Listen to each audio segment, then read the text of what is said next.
financial restructuring van bedrijven.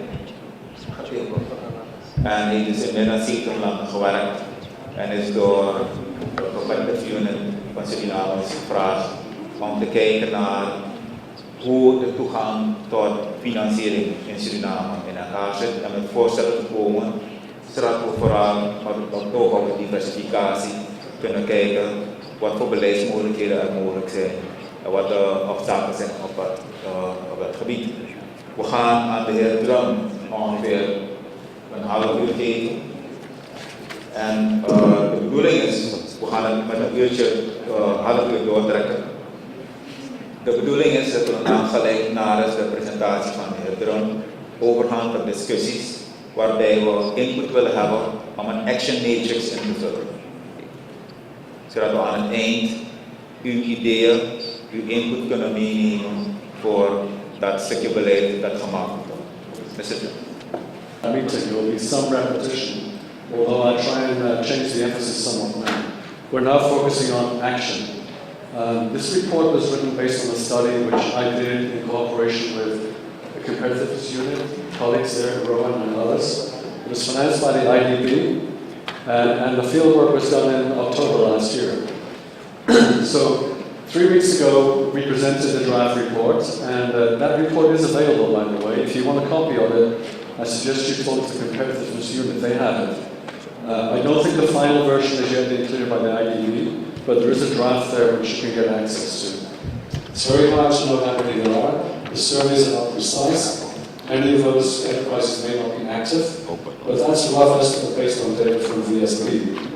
I think interestingly for Suriname, 25% of the workforce is employed by government, which gives an idea of the importance of the public sector and government in the economy. In recent years, we've already seen several speakers mention these reports. A number of diagnostic reports have been done, and we refer to them all the time. One is the World Economic Forum's Global Competitiveness Report. The next one is the World Bank Guys Doing Business Report.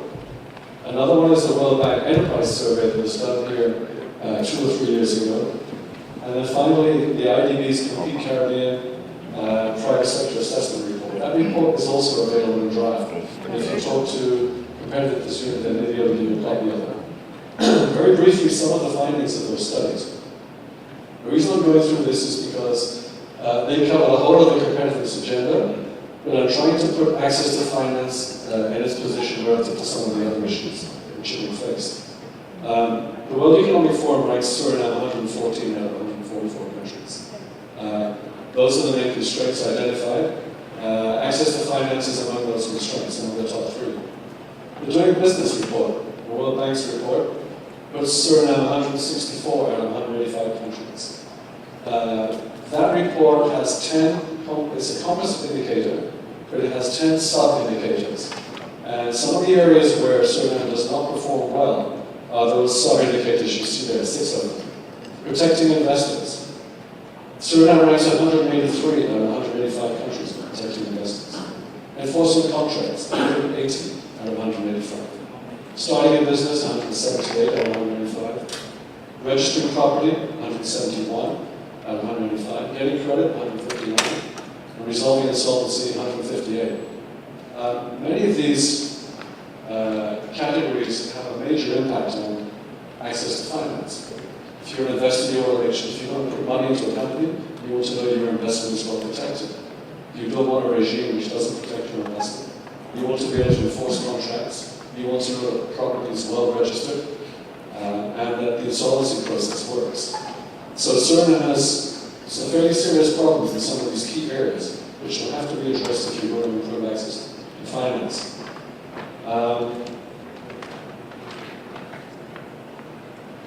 So all of these reports, they assess a range of constraints to competitiveness, but all of them home in on access to finance is a key constraint. And we know that worldwide, SMEs are more constrained by access to finance than larger companies. We also know that SMEs in most countries are the driving force of the economy. As you want to drive growth and innovation here in Suriname, the SME sector is going to be extremely important to you. And they are the ones most constrained by access to finance, which makes access to finance also extremely important.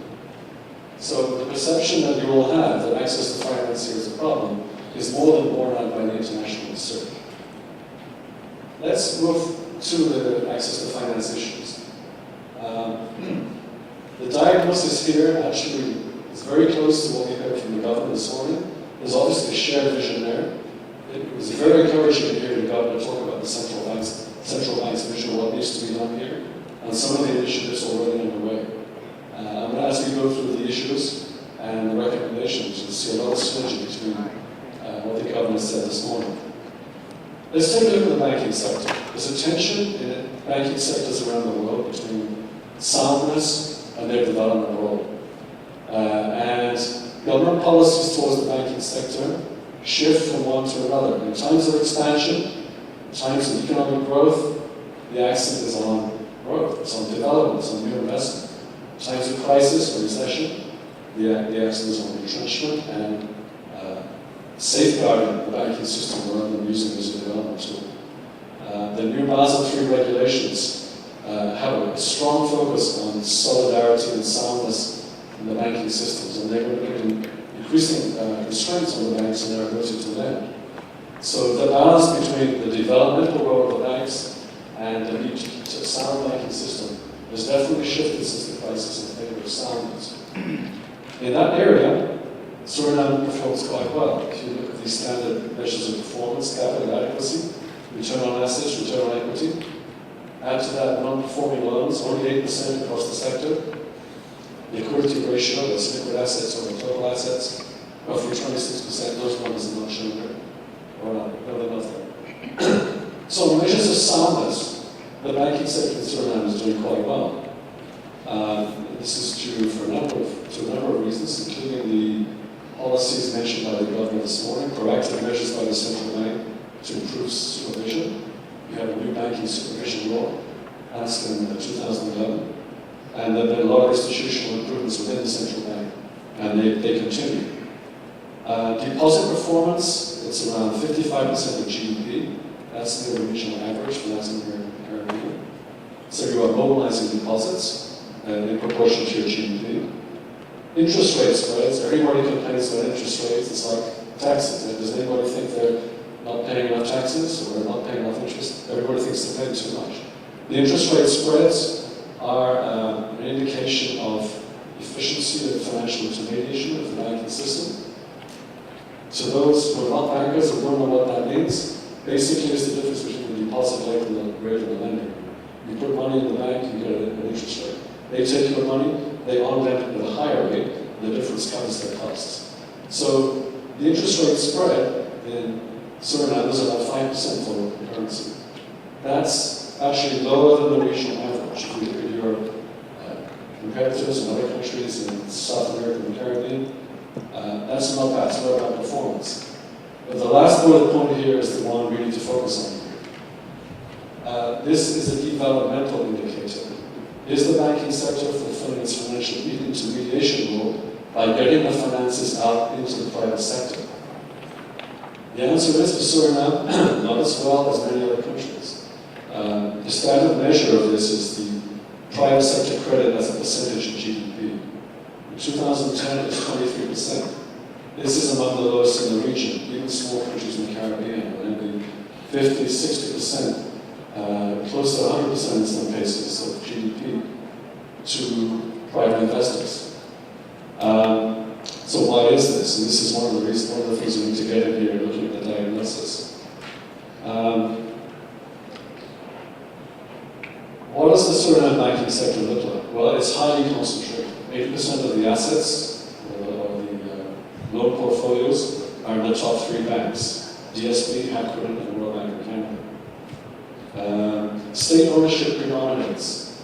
The conventional wisdom around the world is private ownership works better in banks, but it doesn't always apply that way. In this case, in Suriname, state ownership predominates. The state owns 10% of DSB, 51% of Hakkoden, all of VCB, Landbouw Bank, and Postbank.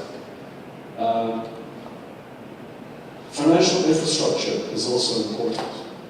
By that we mean the back office operations, the infrastructure that helps the banking system work. We're talking here about credit information sharing. We're talking about collateral registries and secure transactions. We're talking about payment systems, interbank transfers. And there's a great deal of international research that shows that access to finance increases in direct proportion to the effectiveness of this financial infrastructure.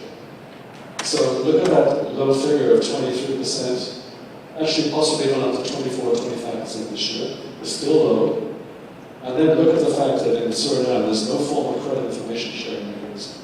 Almost all of your neighbors in Latin America and the Caribbean is now moving ahead rapidly have credit bureaus. It was very encouraging to hear the government this morning talk about the steps that have already been taken to set one up. And that's obviously a top priority here in terms of action, to improve credit information. If banks have information on borrowers, on their creditworthiness, they're more likely to lend. And that's what the international research shows. Where you have credit bureaus, you have greater access to finance. The same also applies to the movable assets registry and secure transactions. At the moment, most of the lending here is based on real estate and mortgages. That's something like 25 to 30% of the assets of the SMEs. The SMEs are not able to use their movable assets here as collateral to get loans. Putting in place a secure transactions regime and a collateral registry will allow banks to lend against movable assets, not really vehicles. I understand they do lend against vehicles now because you have fairly good vehicle registration in Suriname, but you can't lend against other forms of movable assets, or they don't. A collateral registry will make a big difference. Countries around the world have been putting these registries in place, including some of your neighboring countries, and it's something you could be doing here. The clearing and settlement system, point of sale, ATMs, appears to work fairly well. I didn't look in depth at it. I heard very few complaints about it. Sure, it's not perfect, but compared with some of the other shortcomings, that doesn't seem to be a major problem, the clearing and settlement system. I think importantly for Suriname, the non-banking financial sector is not significant at all as a source of finance for business, with the exception of informal lending. Informal lending, that black box that everybody says is very important, but we have very little data on. I would suggest if anybody's looking at a research project, right now would be the time to look at the role of the informal sector. How big is it? What are its characteristics? Is it useful as an intermediation function? What could be done to formalize that sector? That would be something well worth looking at, I think, as a research project in Suriname. Other non-banking financial sources, potential sources. In some countries, the stock market is a major source of finance, particularly for medium enterprises. The stock market here is very small. Market capitalization, 300 million, 11 companies listed.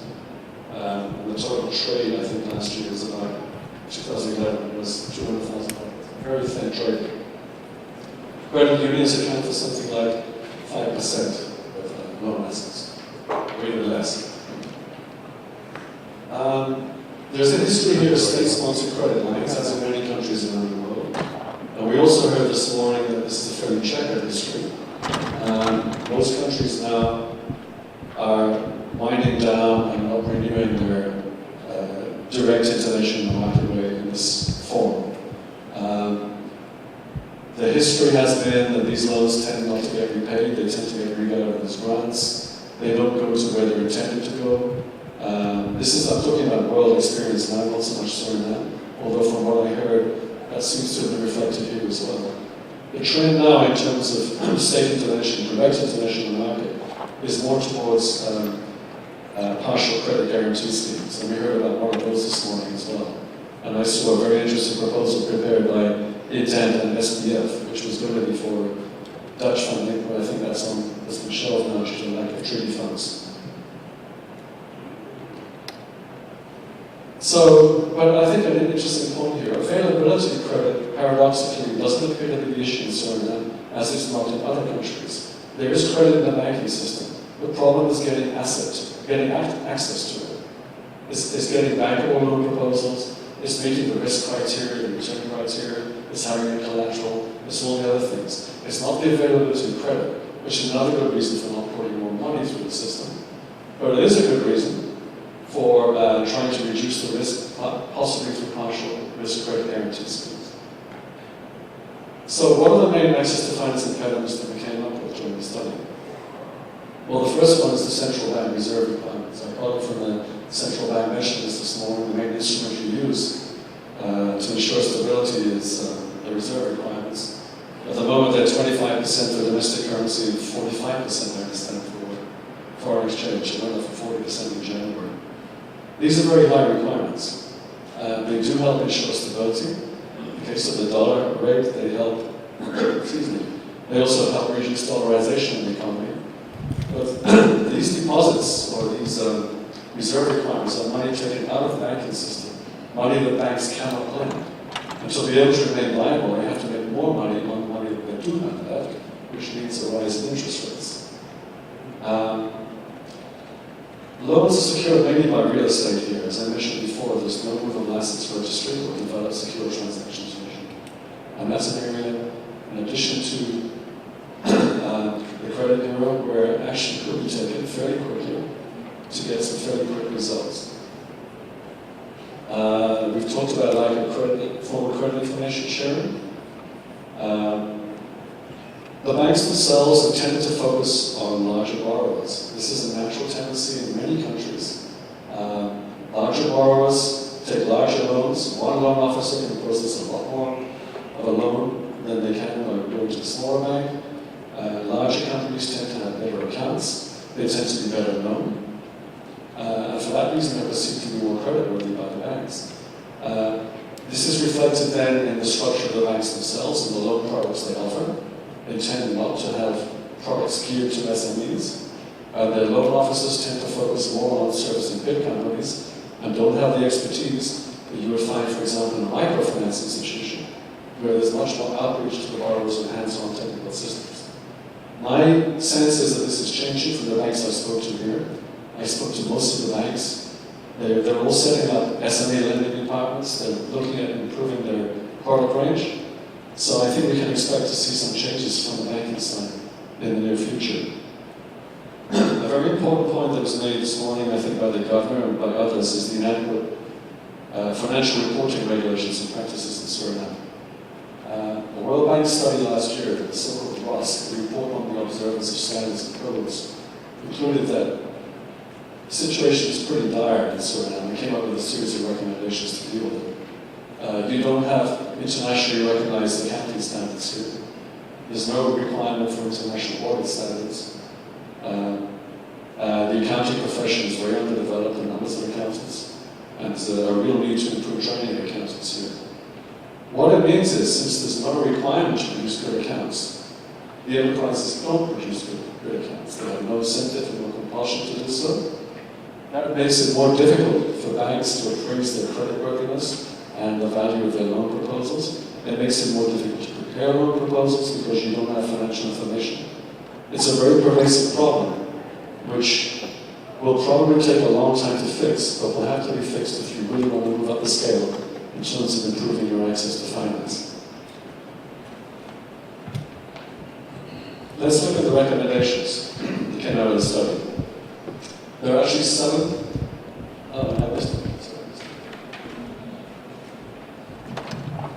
This is very important. Another important problem here is the lack of skills in SMEs in the preparation of business plans and loan proposals. This is a worldwide problem. It's a problem in Suriname. There have been some attempts to deal with it here. KKF has some training programs for small businesses. Indent had a very nice program, which I believe is not active at the moment. Due to lack of funding, is that correct? Yeah. Weaknesses in the investor protection regime that impede the development of capital markets. If you want to move to non-bank financing, the capital markets and other forms of financing are very important. But investors are looking for secure investments and protecting their investment rights. As mentioned before, Suriname scores 183 out of 185 on the Corporate Governance Investor Protection ranking. That's something that needs to be fixed if you really want to develop your capital markets to promote equity finance and other forms of non-banking finance. There is money out there. Interestingly, at the bottom, I mentioned venture capital. Venture capital, angel investors, venture capital companies, they're looking for security of their capital. They're looking for protection of their investment. They're looking for strong legal rights so that the legal agreements under venture capital are normally very complex. They can be very successful. You look at some of the world companies well known worldwide now. The Apple company, Amazon.com, FedEx. These all started out as venture capital companies with venture capital finance. Look at them now. Venture capital tends to be focused in high innovation areas of countries like the United States, for example, Silicon Valley in California, the UK.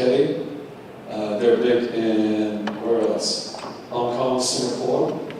They have been big in Europe as well. They tend to predominate more in common law countries rather than civil law countries.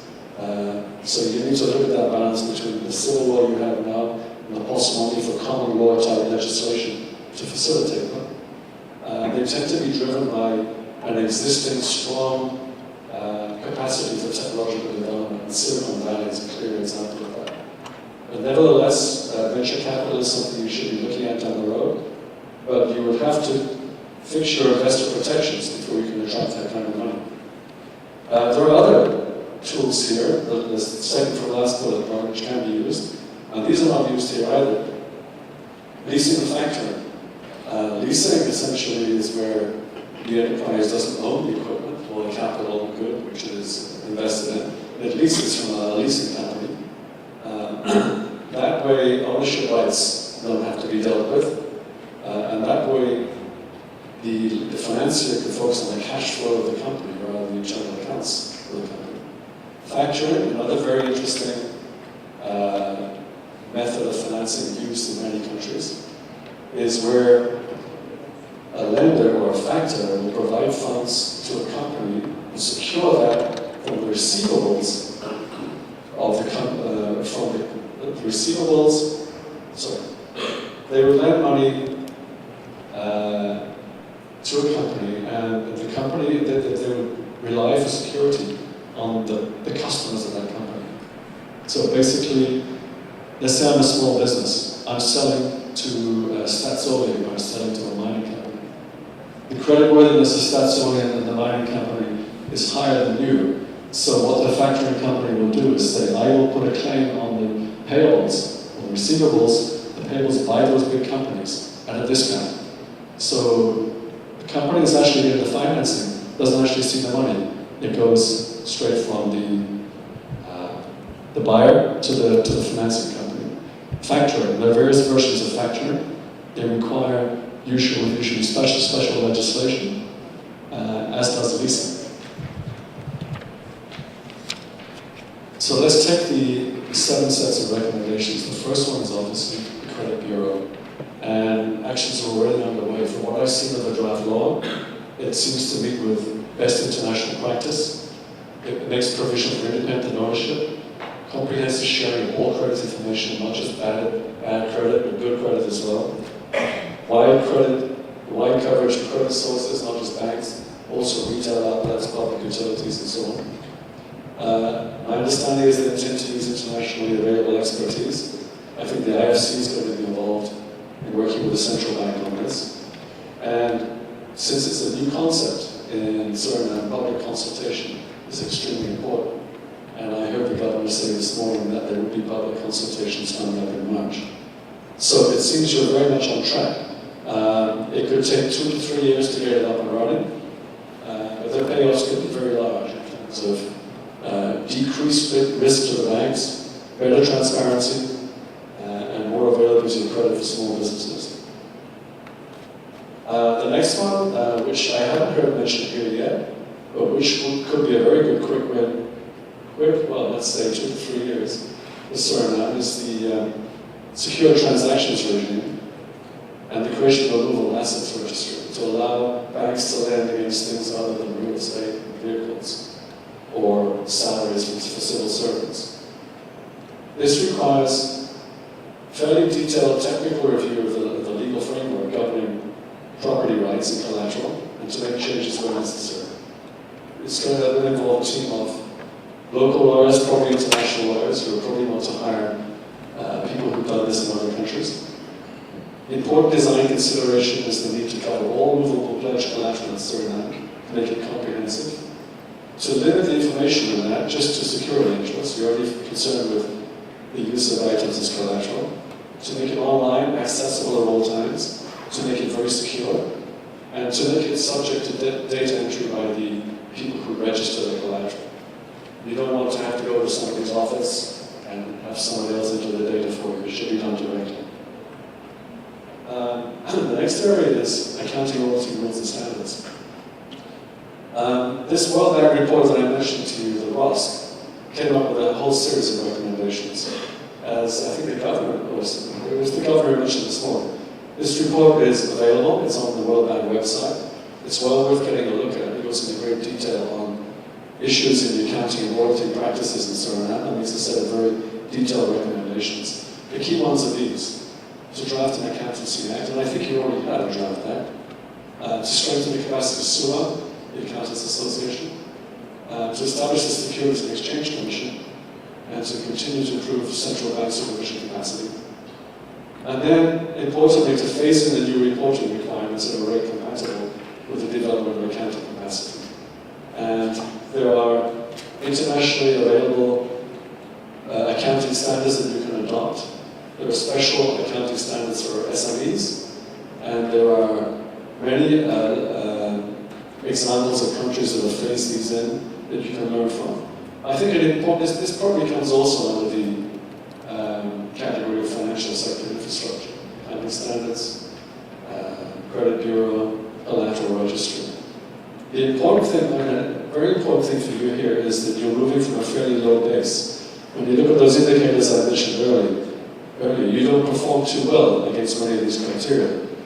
But you can learn from others' experience, you can leapfrog. There's expertise out there which you can get access to.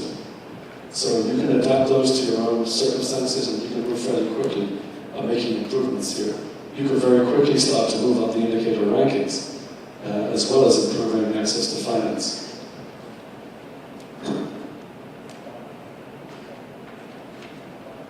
Another recommendation clearly is the need to support training entrepreneurs and business planning and loan proposals. This has been done here before. I'm not sure if anybody's doing it now. There are a lot of examples around the world of how business development services work. In the old days, it used to be essentially government giving one-size-fits-all training to everybody as a free good. That model has changed. It wasn't particularly effective. The impact was not good. It's now much more commercially driven. The best programs, the ones with the best measured impacts, are delivered by private sector training providers. They're highly targeted to the needs of the individual enterprises. They're delivered in a market-friendly way with cost recovery and contributions from the borrowers, not free handouts. And they're closely monitored in terms of the targets that they're intended to achieve. This is something which will make a great deal of sense here in Suriname if you're not doing it already. This goes beyond access to finance. It's not just financial literacy or preparation of business plans. It will also include general management, production management, access to markets, and all the other skills needed by small businesses. One you don't hear very often, and this is subordinate training for bankers in SME. You've already mentioned that the banks are used to lending to larger and more well-known borrowers. If they were to move down the scale, they need to change their skill set. And they're aware of that. Many of them already are beginning training programs. This is an area that government may want to get involved in for two reasons. Firstly, the government is a shareholder in many of the banks here, and therefore as an owner has an interest in making sure the skills develop within the banks. But also, one could argue as a public good here, if you believe that increased access to finance is good for the economy and good for the society, then it could be worth subsidizing it with taxpayer funds.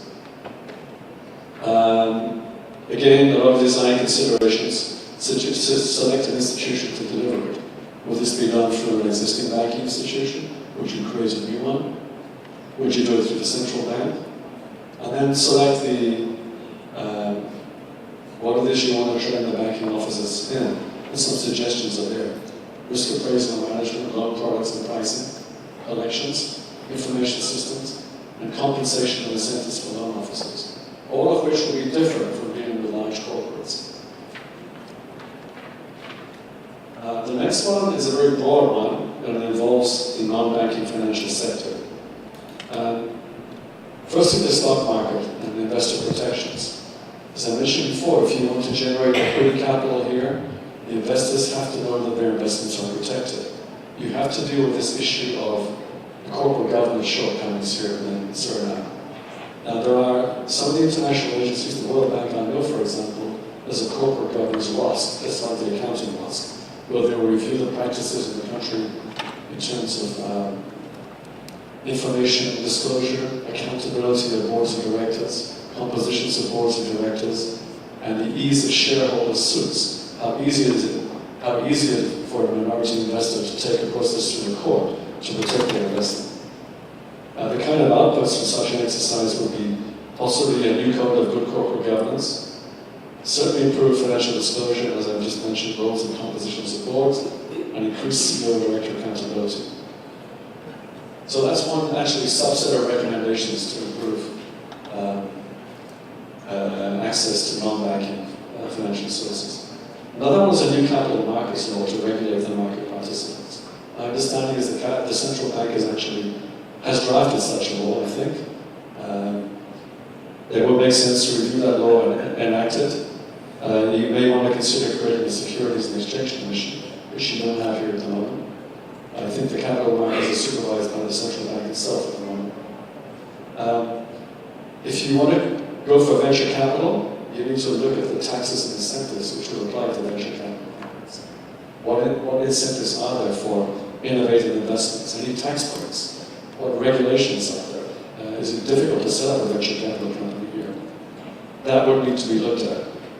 And then finally, review the laws and tax rules governing leasing and factoring. Many countries have decided that it's worth having a separate new leasing board if they want to promote leasing. And the same also applies to factoring. Okay, the final recommendation concerns, this is number 7, concerns this idea of a partial credit guarantee scheme. This is, unlike the other aspects, this would be direct government intervention in marketplace. And we heard this morning that there's already a proposal well advanced to do this. It's difficult to jump in and say, what a great idea. We know the banks like it because it reduces their risk. And risk is one of the big problems they have. So anything which will reduce banks' risk, to them is good, as long as it doesn't distort the markets. We know the businesses would like it because it apparently makes it easier for them to get credit. The question is whether the government should like it, because if you look around the world at these schemes, the jury is still out. Do they work? Are they good value for money? Are they delivering the goods that they were set out to deliver? I think the key here is we don't know. We know from what we've seen in countries is that you need to do a very good job of looking at the costs and benefits of such a scheme before you launch it. And that's not easy, because the costs are actually way down the road and they're contingent liabilities rather than direct costs. But if you do go ahead with this, well, the first thing is to do a very good cost-benefit analysis.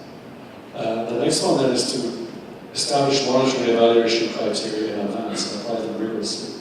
You don't want to pour money into bad investments. You want to make sure they're well targeted and that the targets are being met.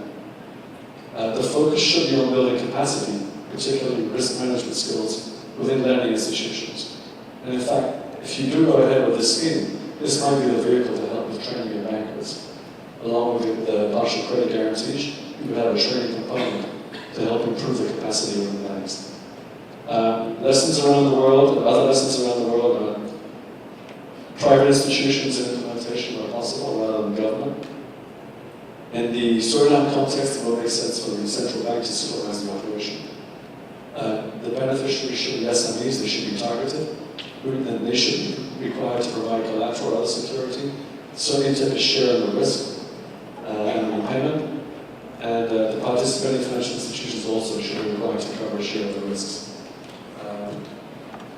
Okay, those are the main conclusions and the 7 sets of recommendations. Now what we've done is put together an action matrix. I don't know if you can get it.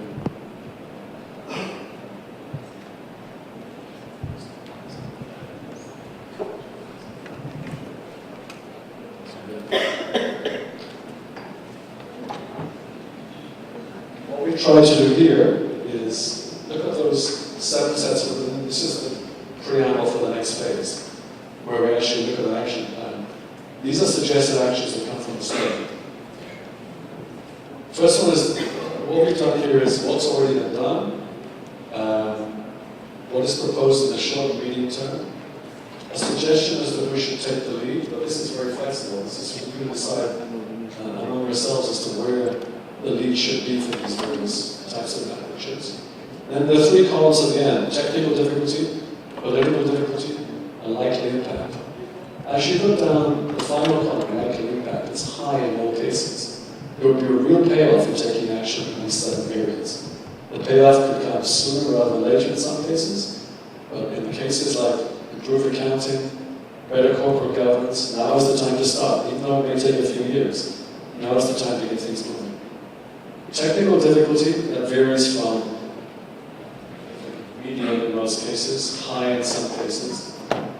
Only in one area is it relatively low, that's in training the bankers. Political difficulty in most of these is relatively low.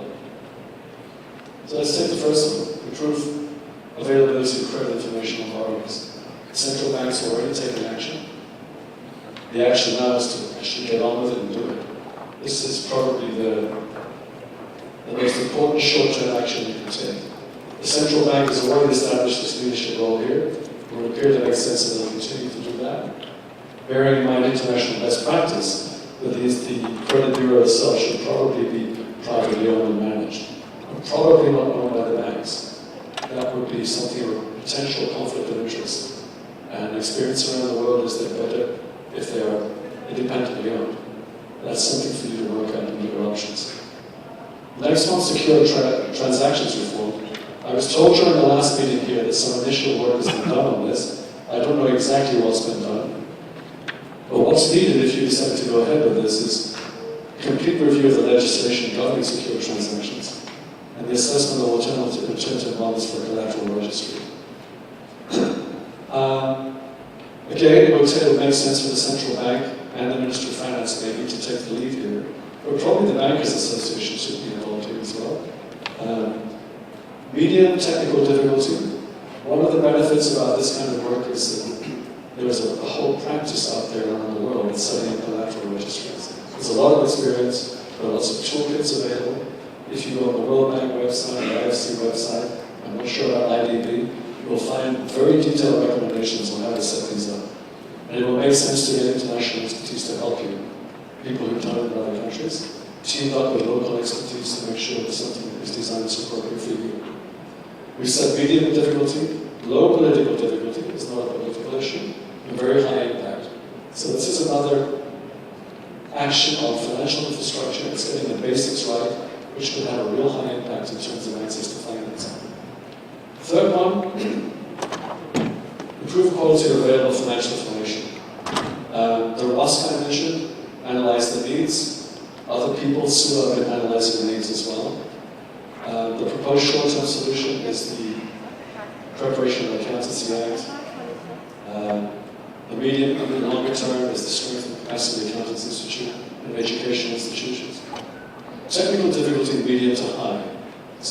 Poor accounting standards are a pervasive problem that take a long time to correct, and you have to develop accounting capacity and skills. So technically quite high. Political, I said medium. It might be high because you're talking about improved transparency, and maybe some people that don't want their accounts to be published, but I should prefer to keep things quiet. Likely impact, very high, but probably longer term. That doesn't mean to say now is not the time to start it. And from the presentation this morning, I understand that some actions will be taken in the near future to start this. Training on entrepreneurs in preparation of business plans. As I mentioned, several initiatives have been taken over the years. The first thing I would say is to do a detailed assessment of demand and supply. What exactly is needed? Where are you going to target these systems? How many beneficiaries are there? What are the skills gaps? Who is doing what at the moment? That's the first short-term measure. Again, international expertise is around. You can draw on that.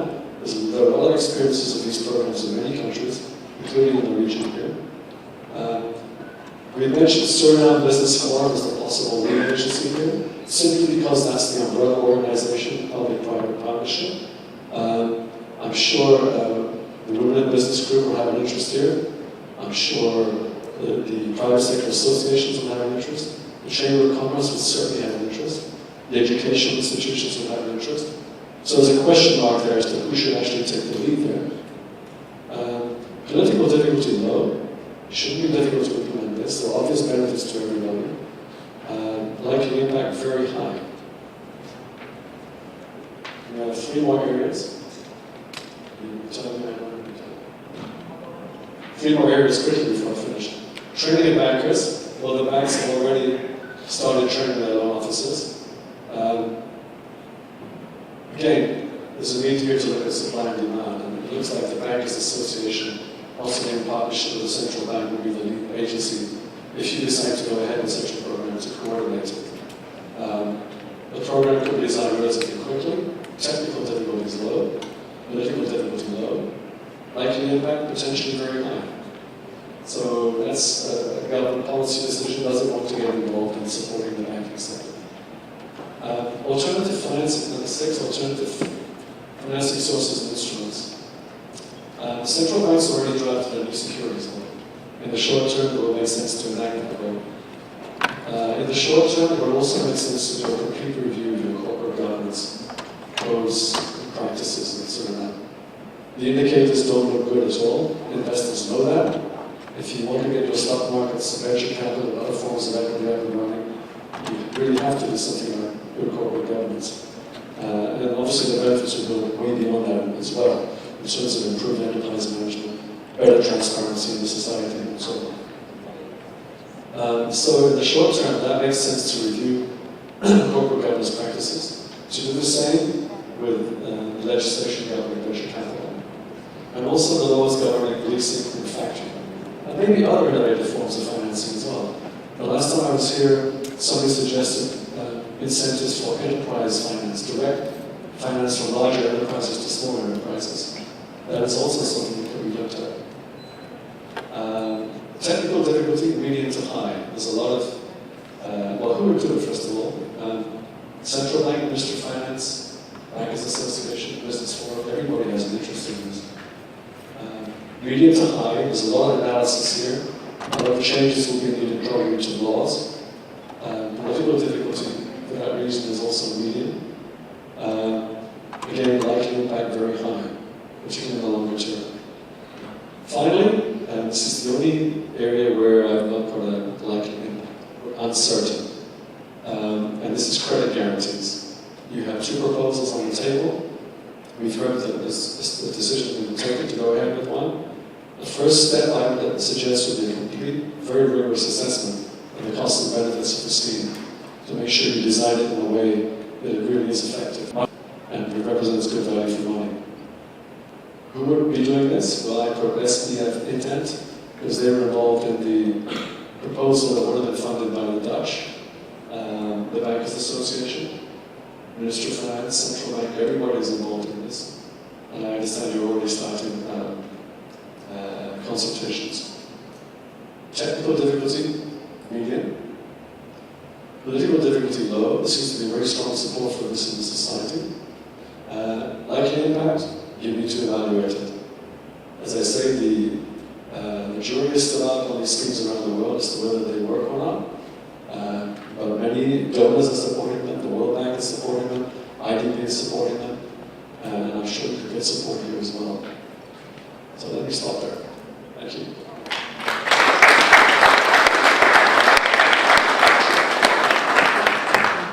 Okay. I was just Mr. John, thank you for the introduction. I'm sure that a number of people are already familiar with the issues, because I think this is your second presentation. I was reminded that we should finish end 1, so we don't have a lot of time. I would love to give you a break, but given time and the fact that we need to do a discussion and fill in the matrix, at least make some adjustments of improvement in the matrix. I will skip the break. So if you feel like you want to have something or drink something, you feel. There are some issues.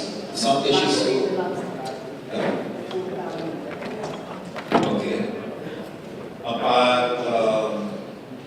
Dat is een paar belangrijke aspecten genoemd. Ik ga ze heel kort doorheen fietsen. En dan de heer Drum vragen om een aantal issues een beetje beter te bewegen, zodat het makkelijker is voor de discussie. Er waren een paar begrippen erin waarvan ik denk dat die voor de meeste mensen nieuw zijn. Laten we even teruggaan. Hij aangeeft dat over het algemeen macro-economisch het goed in elkaar zit, maar is dat we een vrij scheve economie hebben.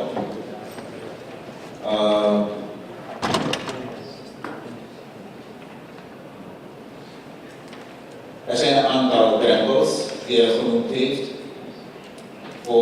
die belangrijk kunnen zijn voor de verbetering van de financieringsomgeving van Suriname, in het bijzonder voor kleine en middenstaandse bedrijven. Eén is de karcelverregeling van de Centraalbank, wat hij ziet als minder beschikbaar geld. Maar tegelijkertijd moeten we zeggen dat de regeling juist bedoeld is om een monetair evenwicht, zeker met betrekking tot de wisselkoers en de inflatie in stand te houden. De hypotheekbasis is vrij smal, maar hypotheek in Suriname leningen opzet worden op basis van vastgoed en minder op basis van vlottend goed, waaronder ook business kan. Er is gebrek aan formele kredietinformatie over mensen die kredieten nemen, waardoor je dus niet precies kan zeggen of iemand die voor je zit en een krediet wil wel of niet credible is. Dat hangt ook samen met de registratie van vastgoed. Als iemand bij je komt en zegt, ja, een huis wil ik als onderpand geven en hij neemt de lening en de volgende dag verkoop je dat huis. Dat is het risico dat genomen wordt, omdat er geen informatie over beschikbaar is. Ik heb wel een aanvulling. Ik vind het jammer dat ik meneer Drum niet eerder heb ontmoet. Stichting Garantiefonds Bedrijfskredieten is separaat. Is onder verantwoordelijkheid van het ministerie van Financiën. Heeft een eigen bestuur, heeft een goede track record, is in 1979 opgericht, is van 1979 tot 1994 actief geweest, is opgericht met een vermogen van 2,5 miljoen. In 1994 was er 5 miljoen op de bankrekening. De enige verdienste was garantieprovisies aan al die bedrijven aan wie garantie was gegeven via de commerciële banken in Suriname, inclusief de NOB als participerende bank. Het fonds was dus verdubbeld. Er is, zeggen en schrijven, 3 afroepingen geweest van al die bedrijven aan wie garanties zijn verstrekt. Die 5 miljoen staat nog steeds op de bankrekening van Stichting Garantiefonds Bedrijfskredieten. Helaas is het vanwege macro-economische problemen nu 5000 SRD geworden. Helaas. Dus het ligt niet aan het mechanisme. De ervaring hebben we. Cost-benefit analysis hoeft niet. De procedureregels zijn er, de ervaring is er, alles is er. Op dit moment hebben we in 2009 hebben wij samen met meneer Karam en met meneer Mungra de heractivering opgepakt. Op dit moment de heer Mungra. Ja? De heractivering opgepakt. Er is één belangrijke verandering in de statuten aan te brengen. En dat is dat wij in plaats van 3 ministeries dat ding hebben teruggebracht naar 2 ministeries, Financiën en HI, en de bankiersvereniging in het bestuur willen hebben. Mijn verzoek is heel simpel, minister van Financiën, geef maandag de brief aan de NOB, akkoord, statuten aanpassing. We gaan naar de notaris en wijze van praten. Dinsdag zijn we bij de notaris en woensdag gaan we samen met de bankiersvereniging naar de governor om te vragen hoe vullen wij het aan. Concrete actie en impact is not uncertain, is very big, very high. Aanvulling. Laten we dat alsjeblieft doen. Laten we het wiel niet overnieuw uitvinden. Het bedrijfsleven zit in het bestuur. Ministerie Financiën, ministerie HI zit in het bestuur. Wat we nu hebben gevraagd is om de bankiersvereniging een grotere rol te geven in Stichting Garantiefonds Bedrijfskredieten. Heel concreet.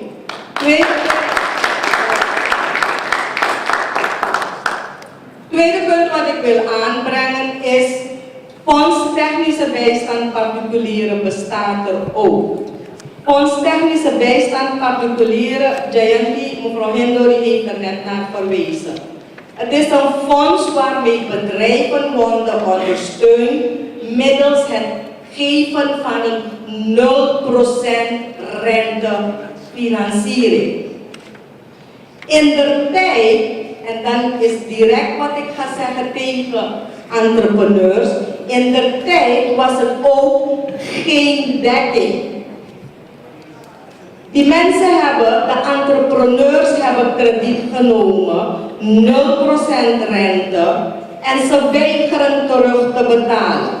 En het zijn vandaag goede middelgrote bedrijven in die samenleving. We hebben het daarna veranderd in wel minimale dekking van 10%.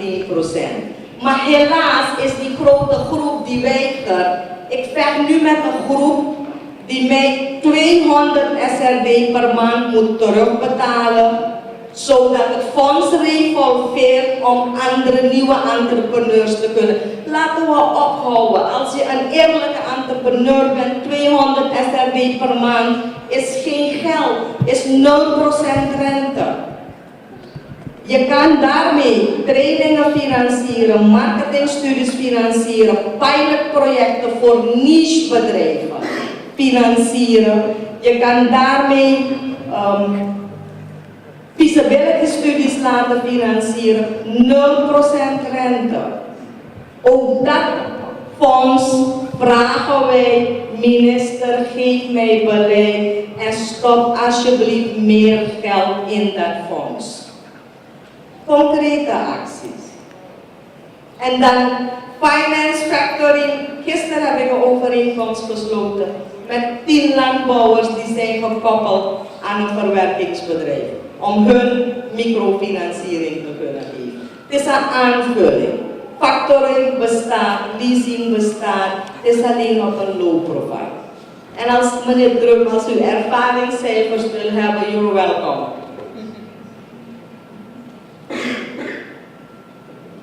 Ja, een aanvulling van Dr. Karam de Gouden en meneer Achter. Meneer voorzitter, bedankt. Bij voorgaande gelegenheden heb ik de heer Bloem aangegeven 2 dingen. Ik heb hem gecomplimenteerd voor zijn rapport. En 2, ik heb hem ook aangegeven dus dat zijn aanbevelingen onvoldoende gebaseerd waren op feiten. Het feit dus dat nu wordt gesproken over het garantiefonds, geeft aan dus dat er een hele geschiedenis achter het garantiefonds zit.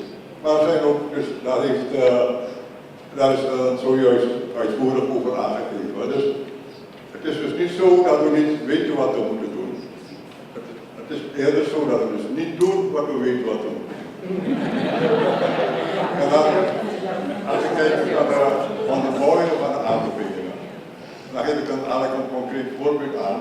De heer Bloem stelt van de controle op de CEO's van de banken moet worden aangescherpt. Het functioneren van dus de board of supervisory directors moet worden verbeterd. Dat is een algemene constatering die misschien voor andere landen geldt. Maar ook hier is er een enorme historie. Als lid van de Raad van Commissarissen van de RBC Suriname kan ik de Bloem meedelen dat wij werken volgens dus de meest stringente normen van de Royal Bank of Canada. En dat deze internationale normen ook worden overgenomen door banken als de Surinaamse Bank en de Hagerenbank. Dus Ik wil benadrukken dus dat, ofschoon ik het rapport een goed uitgangspunt vind voor de discussie, is het zo dus dat toch we serieus moeten nakijken in hoeverre die aanbevelingen voor Suriname echt actueel zijn. En in hoeverre die aanbevelingen voor Suriname relevant en uitvoerbaar zijn. Natuurlijk, er is zonder meer veel waardevols in het rapport. En dat waardevolle moeten we uit het rapport destilleren en moeten overnemen en uitvoeren. Maar we moeten wel enorm veel nuanceringen aan het rapport aanbrengen om het rapport een volwaardig document te doen zijn. En om te voorkomen dat het rapport, net zoals vele andere rapporten, op het moment dat het wordt uitgebracht in een la verdwijnt. You don't have a credit bureau, that's a fact, no? Around the world, credit bureaus have a strong correlation with increased financial debt and increased lending to businesses. That's a fact, the research has established it. So it would make sense, based on the evidence available, for you to create a credit bureau. That's a very simple recommendation based on established facts. And the same applies to the other recommendations here. Now, there are some areas where it's difficult to get information in Suriname. As a researcher here, I've discovered that it's quite difficult to get information, more so than in other countries. And in areas where there's a need for more information, the recommendation is do some research. And I think you're ideally placed, Professor Correa, in an academic institution, maybe to have some of your graduate students do research in some of these areas. I'm thinking, for example, the informal sector. Informal finance is anecdotally a very important source of finance here. Potentially could play a huge role in helping small businesses take off. What are the characteristics of the informal sector? How big is it? What could be done to encourage it? This is a channel, or to help them become formalized. That's just one suggestion for research. And in terms of accounting, yes, I mean, it's the bigger companies, they do have their own accounts. We're really talking more like DSB, Hakron. I'm sure you have very good accounts and they're audited. My understanding is that the requirements for accounting and audit here are not very stringent compared with many other countries. There's no general requirement, for example, for company accounts to be audited, unless it's in the Articles of Association of a particular company. Now, an accounting act or part of the Companies Act could address that problem. Those are the kind of things we're talking about here. Coming back to Udo. Yes, it's very nice to meet you. I tried to meet you when I was here in October. You weren't available, unfortunately. And also tried again last time I came. My colleagues from the CETU, the CUS, were trying to contact you, but you weren't around at that time. But I did meet Sandy Cameron, so I got some information from her. It's very encouraging what you say, that you're already moving ahead in some of these areas, particularly leasing and factoring. And there are experiences around the world. I think, is it Brazil and Mexico, where the National Development Bank is actually a major factoring agency. So that's certainly a role that you as a National Development Bank could be playing.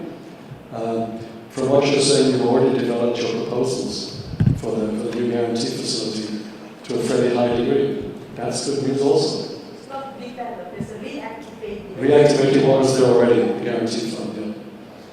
So, I mean, as a financier, the government will be the financier. They just need to satisfy themselves that those proposals make sense. It's very simple. And then the benefits could be there. So that's my answer. Thank you very much. Nice to meet you. Access to finance, vanmorgen is er alleen gesproken over access to direct finance, dus geld. Maar er is een andere vorm van financiering. En dat is het geval waarbij leveranciers, importeurs, warenhuizen goederen ter beschikking stellen. Ik denk dat dat ook een issue is, omdat ze zijn concurrent in de eerste plaats van degenen die geld beschikbaar stellen. En in het geval van waar we nu zo naar hunkeren, namelijk de instelling van een creditbureau, dan is het goed om ook daarmee rekening te houden. En helaas heeft een van de inleiders of de panelleden daar iets over gezegd. Dat is een grote vorm van financiering en op een soms heel eenvoudige manier. Dus daarvoor wil ik de aandacht vragen. En als iemand erop reageert, dan hoor ik met genoegen. Ik ben er misschien niet diep genoeg op ingegaan, maar ik heb wel gezegd dat we in onze fundingstructuur steeds meer gaan naar financiering door suppliers, door crediteuren. En dat we dat doorgeven aan onze klanten. Dat het een belangrijke penetratietool is voor Kersten. Ik heb ook gezegd dat we zien dat de banken steeds meer via Kersten onze klanten financieren. Klanten zijn vooral in de kleinveehoudssector en in de agrarische sector. Dus geven, laten we zeggen, de financieringsvoorwaarden van onze crediteuren geven we door aan onze klanten. En de banken participeren steeds actiever via Kersten in de financiering van onze business. Dus vandaar dat ik ook zei dat je ziet dat de rente bij Kersten daalt van over de 18% naar onder de 5%. Dat komt door crediteurenfinanciering, want het is goedkoop natuurlijk.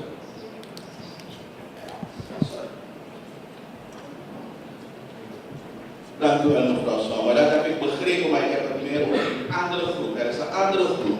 Dat zijn de leveranciers die zo gestructureerd zijn als Kersten, die rechtstreeks aan de mensen in het veld goederen beschikbaar stellen, zonder tussenkomst van de financieringsinstelling. Dat gebeurt zeker.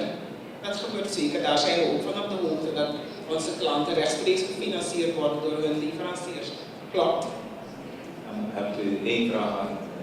Hebt u in dat geval een beeld over wat de premie is die de leverancier aan de klant vraagt voor verstrekking van het is eigenlijk de leverancier?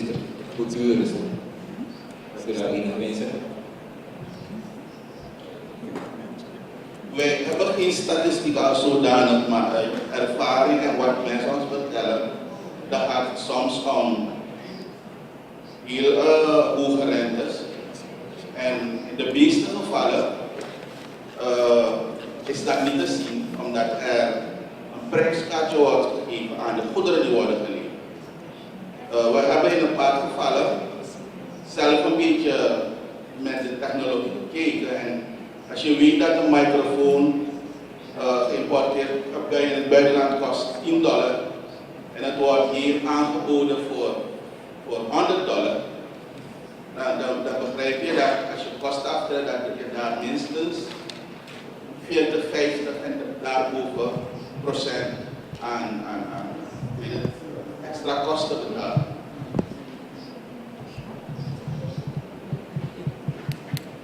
Laat me zeggen, dat is een moderne manier van geld schieten. Inderdaad, dat is het punt, inderdaad. Maar daar hebben we over geldschieters. Het zou dus geen differentie zijn van goederen in de formulesfeer, maar het gaat niet zo'n vorm van geldschieten. Dat wil zeggen, de persoon aan de andere kant, de ontvangende persoon, tenminste van de goederen, die heeft geen toegang tot kredietvorming, als je zo wil stellen. Dus je hoeft dat niet te hebben, of het komt duurder te staan, want het komt best wel iedereen duurder te staan als goede idee af. Vandaar mijn pleidooi voor die informele sector waarin het wel plaatsvindt. Ik wil vragen aan de heer Bisitaba, is er een specifieke sector waarvan je zegt, kijk, daar wil we naartoe gaan? Want we zeggen, we zitten daar in die regio zitten. Want je moet gaan identificeren waar. Er zijn die mensen die zich laten verleiden om duurder te gaan betalen voor goederen. Terwijl ze dat nog wel kunnen. Kijk, ze maar graven. Meneer Terlaan, ik ben geen primaire bankier. Oké, dus ik heb er eigenlijk helemaal geen baat bij. Maar ik heb moeite wanneer continu gezegd wordt dat die mensen geen access hebben. Ik heb ook geen onderzoek gedaan naar geldschietersactiviteiten. Maar meestal is het omdat men zegt het duurt te lang bij de bank en de bank heeft te veel formele zaken. Ze willen snel hun geld hebben. Dus laten we alsjeblieft dat niet klakkeloos zeggen. Banken werken volgens regels, ze staan onder toezicht, centrale bank houdt toezicht, het moet prudent zijn en ze moeten hun risico inschatten. Ik kan me permitteren als Nationale Ontwikkelingsbank om te vechten met mensen jarenlang die weigeren om 200 SRD terug te betalen, nota bene renteloos. Een primaire bank kan dat niet, want dan staat die centrale bank op je dak. Dus risicomanagement is ook heel erg belangrijk. En wanneer mensen niet willen om documenten in te vullen, dan moet je niet zeggen er is geen access to finance. Dat is niet waar. Ik ben het eens. De discussie gaat praten over mensen die niet bankable zijn. Dat zijn inderdaad mensen die niet voldoen aan de voorwaarden waaronder de bank de risico's willen lopen. Het gaat om het uur en invullen van formele zaken. Ik snap wat je zegt. Kijk, even. Ik praat. Ik wil even kort reageren, wel madame de Lisbonaan. Access to finances voor hun, waardoor ze sneller naar die geldschieder gaan. Ik ben het eens met mevrouw Boudou dat wat er ook gebeurt, is dat mensen vanwege de lack of education niet over die informatie beschikken, dat zij vinden dat het te lang duurt en dat er te veel papierwerk is. Wanneer mensen op zich weten waaraan zij moeten voldoen om in aanmerking te komen voor de financiën of de middelen die ze nodig hebben, dan denk ik dat het makkelijker zal zijn om bij die reguliere bank of die reguliere organisatie binnen te stappen en datgene te vragen. Ik ben ook realistisch genoeg om te zeggen dat er meer gedaan kan worden vanuit de reguliere financiële instellingen als het gaat om finance or access to finance voor SMME's. Maar het mes snijdt aan twee kanten. De individuele manufacturer, small enterprise moet zich educaten en weten waar en hoe. En ik heb een vraag voor mevrouw Boudou. Als ik hoor dat er zoveel efforts wordt gezet in 200 SRD terughalen bij mensen die een 0% financiering hebben gekregen, dan stel ik mezelf direct de vraag: was er geen legislation in place op basis waarvan je mensen zou kunnen dwingen om terug te betalen? En toch. Want het gaat om, is er een wettelijke waarde waarvoor je ze kunt dwingen om terug te betalen, waardoor je niet zoveel effort hoeft te zetten in betalen 200 SRD. Het is een fonds dat mensen ondersteunt, nieuwe entrepreneurs ondersteunt. Die entrepreneurs die zijn ondersteund, zijn vandaag succesvolle ondernemers in dit land. Ze hebben een attitudeprobleem. Ze vinden het is gratis geld van de overheid. En mijn stelling is, nee, het moet terug, want die andere moet geholpen worden. En het kost me veel geld om het terug te krijgen. Maar heel simpel, omdat er nul dekking is. Ja, dus wanneer banken zeggen ik wil dekking, dan zijn het deze rotte appels die het voor de nieuwe hebben verpest. Zo simpel is dat. Goed, wat belangrijk is ik zal proberen samen te vatten, want we willen gaan naar een aantal action points. Ik heb al een paar dingen gehoord en ik ga straks eerst al vragen om verder aan te vullen. Het eerste wat we gehoord hebben is een action point. Er is weinig informatie ter beschikking, of tenminste de stroom van informatie, dat krediet voor kleine en middelgrote bedrijven toegankelijk maakt. 1, 2, er zijn toegangsdrempels, veel papierwerk, taal is een barrière, maar een van de recommendations is ook training van de bankers, om het voor die mensen een stukje makkelijker te maken. Ik denk dat ook vertrouwelijkheid belangrijk is, zeker in onze etnische samenleving. Weet hoe dat loopt. Er is een garantiefonds die wat bestaat wat mij betreft, die toegankelijk is omdat er wat maatregelen moeten worden, dus ook een action plan naar moeten kijken. Zijn er nog mensen die aanvullingen hebben die belangrijk zijn om de toegang tot financiering te verruimen, die we in onze action matrix gaan meenemen? Dan moet eerst aan mevrouw Rivera gaan. Het is al gezegd, maar ik denk dat er een landelijke awareness campaign moet komen. Wat is een krediet? Want een heleboel mensen weten niet wat dat is. Ja. Laat staan dat je er dingen mee kan doen. Men is heel erg gefocust op consumptie. We weten van de banken, dat is niet op de banken onaangenaam te zijn. Maar we hebben een bovenjarige kredieten, minderjarige kredieten, eind van het jaar krediet enzovoort.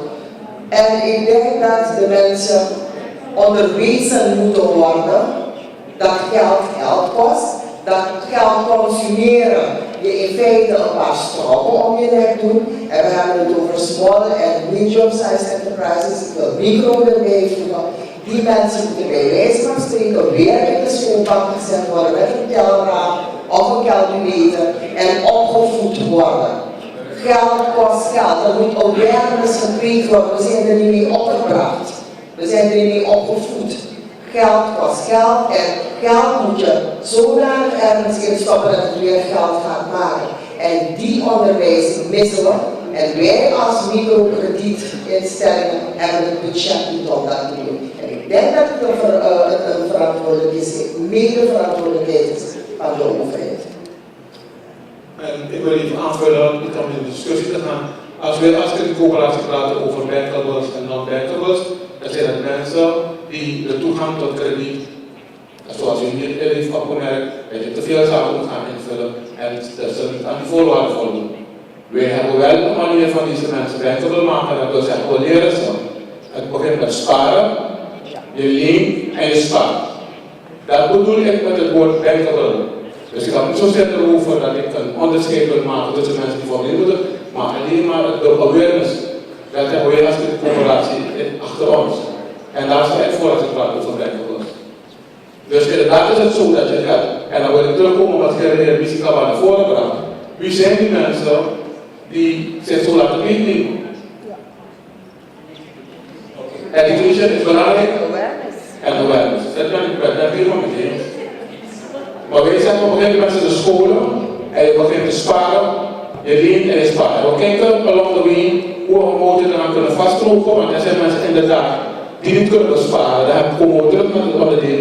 Lage inkomens, geen besparing, geen investering, blijf laag. Je hebt een officiële cirkel gewoon leren. Wie haalt ze eruit? En dan moeten we een manier vinden om het wel te kunnen doen. En dan ga je zeggen bankkaart. Ze zijn niet bankkaart, ze worden niet bankkaart genoemd.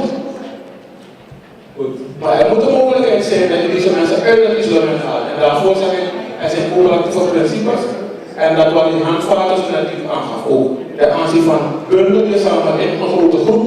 En met die groep een garantie van kapitaal vormen om dingen te kunnen doen. Maar ik denk dat, als ik een opmerking mag maken over deze discussie, inderdaad is het zo dat meneer Trump naar voren gehaald heeft, de recommendations en alle zaken die we zien, komen er heel wat dingen voor die er al in place zijn. Sommige moeten geheractiveerd worden in een goede bijdrage van Brokudu, tenminste op dat stuk. Wat we moeten doen is die vertaalslag maken vandaag, vind ik. Anders gaan we te veel in theorie. Ik vind dat er een vertaalslag moet worden gemaakt in acties. Wat kunnen we nu doen? Goed, daarom heb je op uw invullen. Aanzienliederen moeten zijn aan op tijd. Gaan nog één persoon de ruimte geven om aanvulling te doen, want eigenlijk tegen 1 uur moet de lunch beginnen. Ik wil die vragen, vult u in voordat u ideeën hebt. Wat u zeker moet invullen achterlaten is dit formulier. Zodat wij contact niet kunnen maken als u voor, maar er komen vooral activiteiten, zodat u contactinformatie hebben. Vult u alsjeblieft in aan de onderkant, if you're interested in the following participation in workgroup, vult u alsjeblieft daarin access to finance. Zodat u niet alleen maar geregistreerd hebben, maar ook kunnen klassificeren. Oké? De laatste vraag. Dank voor die meneer. Als we die gehoord van het ministerie van Financiën, een kleine vraag aan de heer Drum en aan de geïnteresseerden. Mij hindert de lange wetgevingsprocedure in Suriname. U sprak over een Accounting Act en de requirements in Suriname zijn vrij laag. En ik denk dat dat echt een drempel is voor SCME's en middelgrote ondernemingen.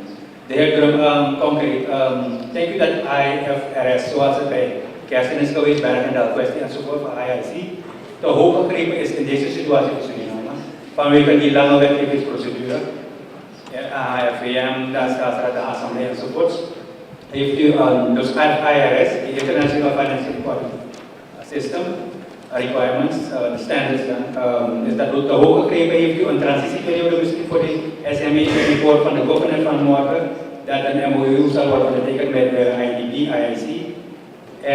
Is er dan een mogelijkheid dat SME's worden betrokken als partner om dan vooral die overaccounting, om die regelgeving een beetje een transitieperiode in te bouwen? Dat niet direct hoeft te gaan naar FRS als kerstperiode. Dank u. It's simply not realistic, probably in any time frame. So the way to do it is to face it. Start for the larger companies first of all, some of which, as we've already heard, are already implementing accounting standards similar to IFRS. Phase it in. There are international guidelines out there which provide for simplified IFRS for SMEs, for example. And some countries have even found those to be too onerous. So you phase those in also. Added to which, there's no point in phasing in or making requirements if the accounting profession is not ready to deal with them. So you need to phase in your requirements along with the building of the accounting profession. It's clearly a phasing in exercise. I fully agree.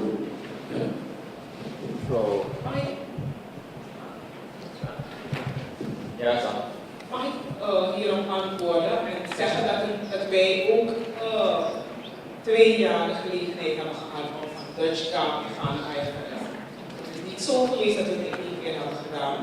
We hebben natuurlijk als administratie, in onze organisatie, eerst moeten inrichten. Dus het heeft even geduurd voordat we dat gedaan hebben.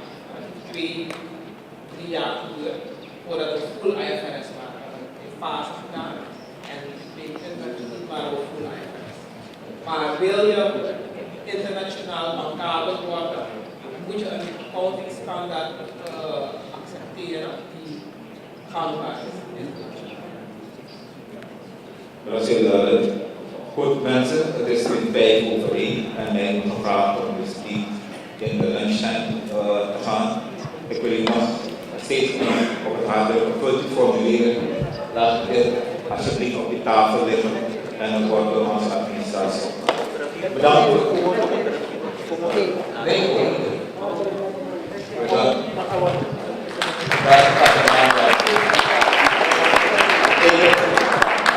Voordat u wegloopt, wil ik aan de 5 panelleden en de heer Drum een geschenkje aanbieden namens de organisatie.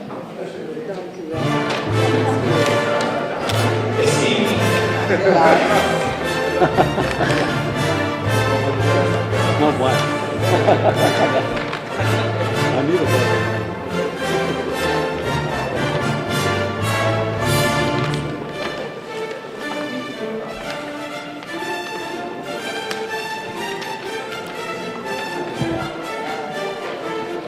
Nou, natuurlijk onze belangrijkste presentator, de heer Drum. Something stronger? Goed mensen, dan wil ik bedanken voor uw aanwezigheid en uw bijdrage en enjoy your lunch.